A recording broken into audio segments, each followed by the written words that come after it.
All right, today I want to talk about an album that really opened my ears, the Fingerpicking acoustic blues.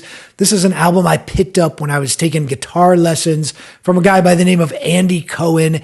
Andy's a great fingerpicking blues and folk musician based out of Memphis, Tennessee.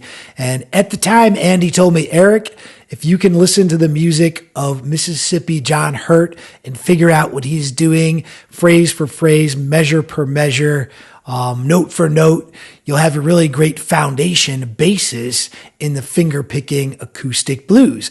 Now, at the time, I'd been playing classical guitar for quite a while, so I was familiar with finger-picking, but not so much sort of steel string finger-picking blues and stuff like that.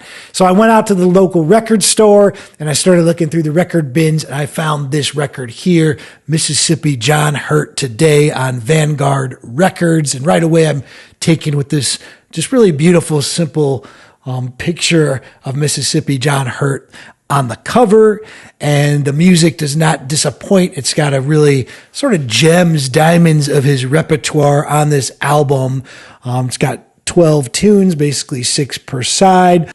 So now the style of picking that John Hurt uses is really what's known as alternating bass. Sometimes people call it Travis picking is another name for it, but it really goes back way before Merle Travis.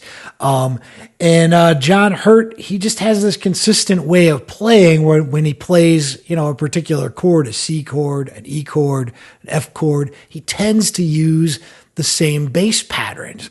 So that really helped me figure out and unlock, how acoustic blues finger picking works. He had more of a folksy, in a way, sound to him. I would say his music is more related to what's known as old time music. He played guitar occasionally with some old time musicians in Mississippi.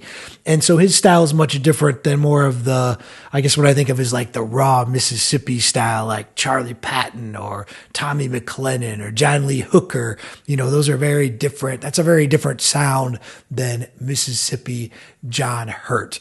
But right away I fell in love with the music and spent many hours, listening to these tracks. We didn't have the computers and stuff you have nowadays, so we had to listen to it on a record player. You had to pick up that needle, pull the needle back to try to listen to the phrase again or get, whatever the riff was. So you ended up, scratching the records up some here and there in the cause of figuring stuff out. But that was really great advice from Andy. I now know this because I've listened to a lot of other acoustic blues players, traditional acoustic blues players, and John Hurt's style is a lot more consistent than a lot of these other players.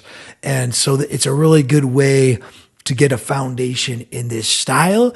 You don't necessarily want to really play everything note for note. That's not really the spirit of acoustic blues a lot of times, but if you're learning it, if you're trying to get a foundation in it and you have the capability to learn stuff note for note, which I did at the time because I'd been playing for a long time and already knew classical guitar, then it's a good idea. So in conclusion, this album is really like my desert island pick. If someone said to me, you can only have one album, you're going to be on a desert island for 10 years.